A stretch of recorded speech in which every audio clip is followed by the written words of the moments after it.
It's a great day in SimWorld, everybody. Good morning and welcome to SimWorld Today. I'm B-Ron. Alongside me, as always, is my co-host Yells. Good morning, man. It is a Thursday, terrific Thursday, whatever we're calling. I don't know, man. But look, good day to be here with you. As always, we're one day away from the SimWorld Prep Season 2 getting started. Yeah, you see, I'm feeling good. It's Thursday. It I is. got my hair pumped up. I'm ready to do this. Let's do Yeah, this, that's a Johnny. good look. I'm ready. That's a good look, brother. I like it. I like it. I see you. I see you're back in the old secret bookshelf Yeah, compartment. Look, yeah. Y'all you watch know, out what's coming behind that thing, man. Watch out. folding up like like a villain house. I dig it. I dig it. So look, let's jump right into it. Let's not waste any more time. We got a lot of things to go over. Let's do it. First, we got some big news. Heard it earlier this morning. Heartland Zombie Stars are going to be getting a big key player back for them, Quan Johnson. He was apparently in some trouble or whatever it was a few weeks ago. Reported he might miss some time.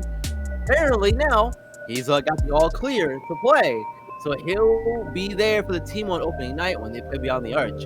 How huge is this for Heartland? I feel like this is a big deal for them. Like he's gonna be one of those centerpieces for them with in between all the other talent they have between Benari and Barkley, between the Hilario brothers. You add Jaquan Johnson in there. You know, four of those names I mentioned are all newcomers to SimWorld Prep.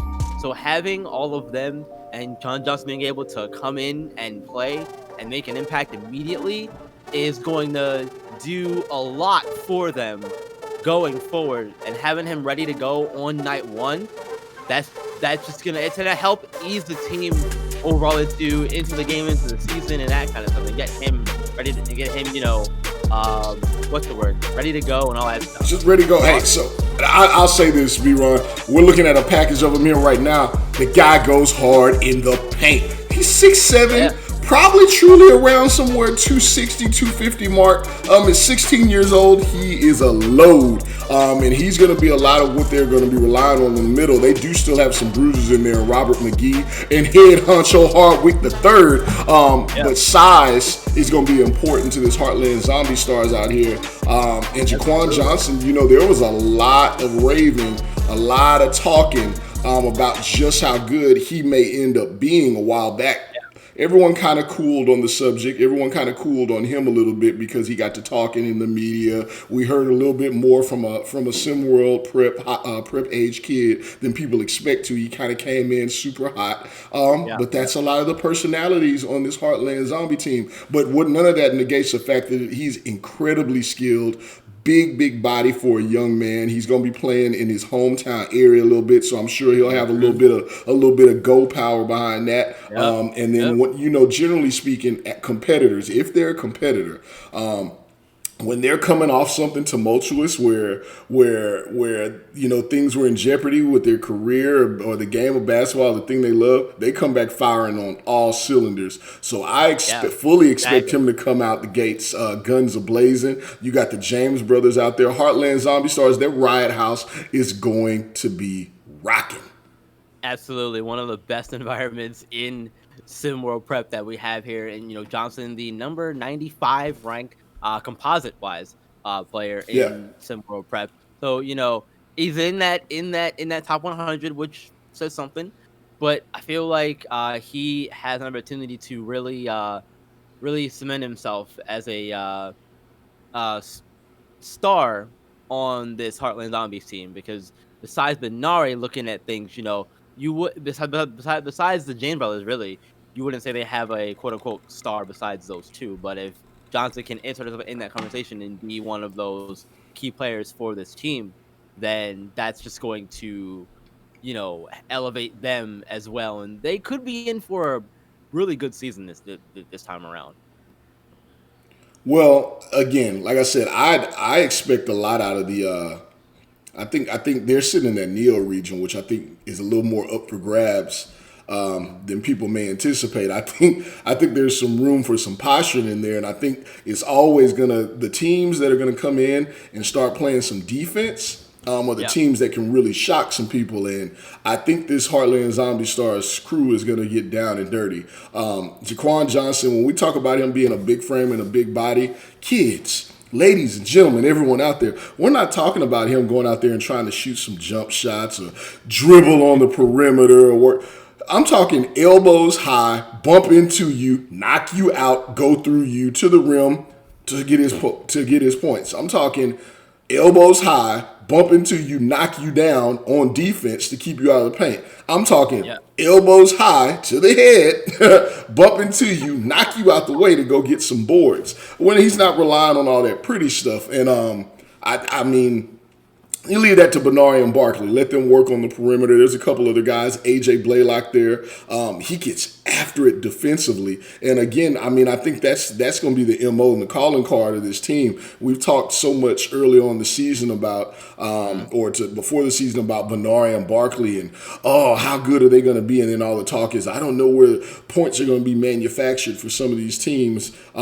I'm looking at this squad. You got A.J. Blaylock here. You got the Hilario brothers all get after it defensively. Honcho Hardwick is a rim protector at the finest. Jaquan Johnson is a big body. I mean, he defends in the post. And then you got old Robert McGee. No one talks about him, fundamental big man.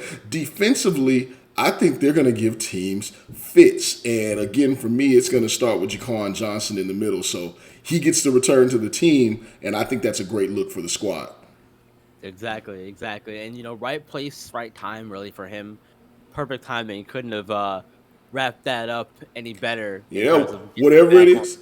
There's an old song. Make sure you know this song, Jaquan. If you don't, whoa, shake them haters off. Shake them haters off. Shake them off, man. Whatever was going on, it's behind you now. You got the road in front of you. Make something of yourself, young man. Absolutely, man. Speaking of, making something of yourself, Tim Hardaway Jr. has done a good bit of that, I would say, in his career so far. Yeah, he had a big 42-point outburst a few seasons ago. That really kind of put him on the map, some would say. But at the same time, though, he doesn't get talked about a whole lot, and that's probably because where he's playing. He's playing in Dallas next to Luka Doncic over there. So I understand that. That also brings up a question though of some other players in that realm that are unheralded in the SWBA. And as a quick definition and concept clues for unheralded, it is basically someone who's not previously announced, expected, or recognized. Focus more on the not recognized bit here. I got two players here that come to mind for me. One of them is Nick Claxton from the Nets. I don't know why it's like a question, but yeah. I don't know why I said it like it was a question, but yeah. You sure about that? Yeah. You sure about that? I had to know what I. You sure about that? The name was there, and I was like, "Did I say his name right?" Yeah, that's why it was a question. Anyway, ever since they got rid of the big three over there with Harden and Durant, and all of them, they've had to kind of figure out other ways and other players to fill those kind of roles and that stuff. And Claxton, I think he's been one of those. So far he's last season averaged around 12.6 points per game, 9.2 rebounds per game, and almost 2 assists per game. And I like what he brings to the Nets.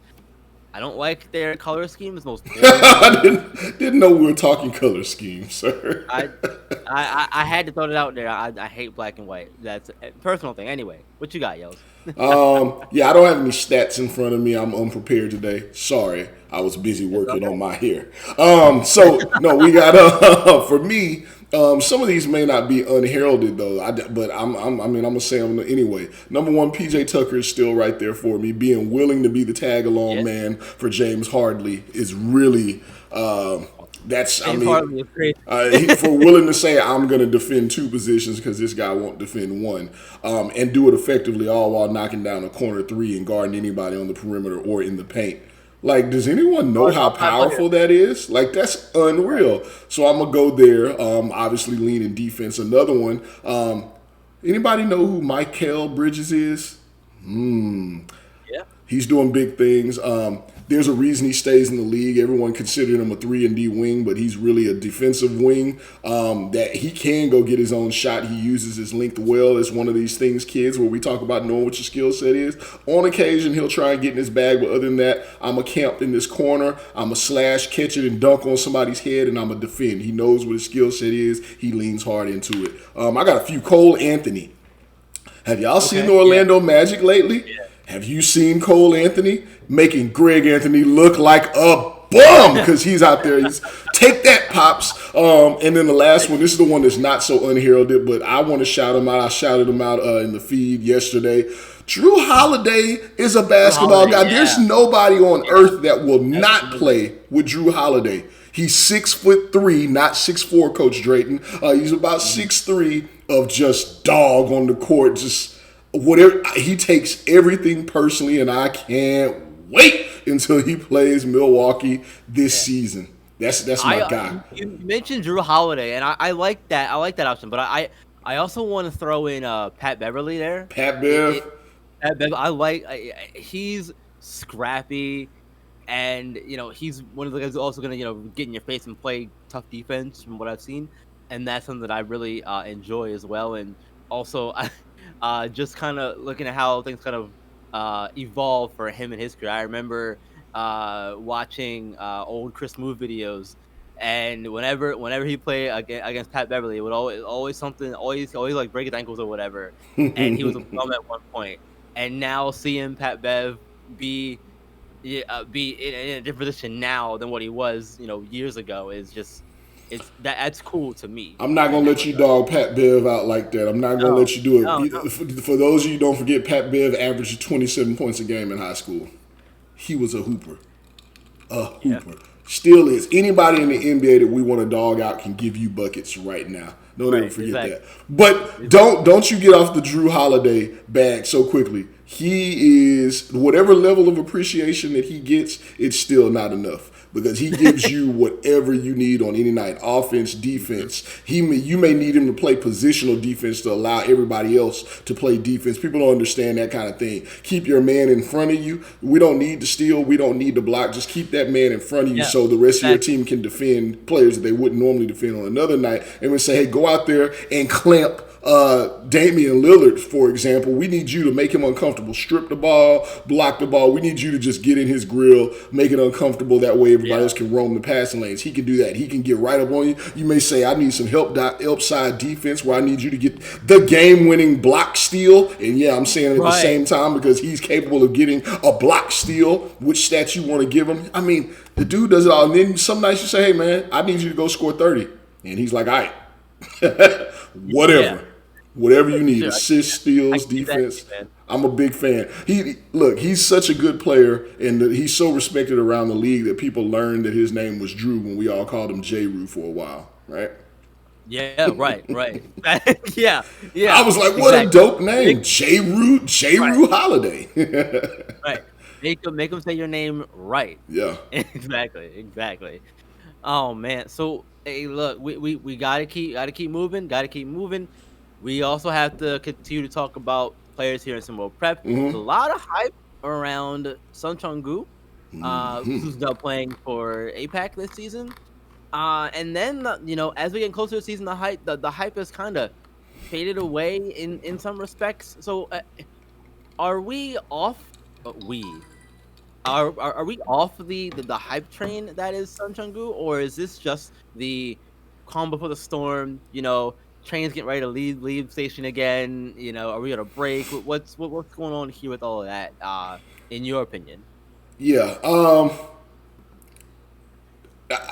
I think there's just so much to talk about, and I think that's what kids got to remember out here. I kind of like this topic. How many people are you supposed to talk about in a day? We're supposed to be able to talk about 400 people in a singular day. There's a news cycle. Whatever's hot, that's what you're going to talk about. We're going to talk about it for a minute. There was a lot of drama around the fact that he was going to be joining Gotham. Then there was a Yep. whole lot of drama around the fact of why he could not join Gotham. And then again, when he joined APAC, let alone his skill set alone, I mean, he made headlines, pick up games out there that kind of went viral. Out of all the games, that's another thing. Like SimWorld TV is not catching all the pickup games that are going on. These things, the kids out there playing 24/7. But every now and then somebody will pull out their phone, whip Yeah. out their phone, get on Facebook Live, Instagram Live, whatever it is, and record. Right. So we have had a little bit of footage of this guy dunking, and hey, this is y'all's world. This is y'all's world. Y'all like to hype the dunker, so he got hyped. No one's out there hyping fundamentals, so he got hyped. But I don't think the hype is gone. I think the allure, Yeah, I agree. everybody's all on board with something for about 10 seconds and they move on. That short attention Yeah. span now. Yep. Yep. But I think once they hit the court, I think they play on the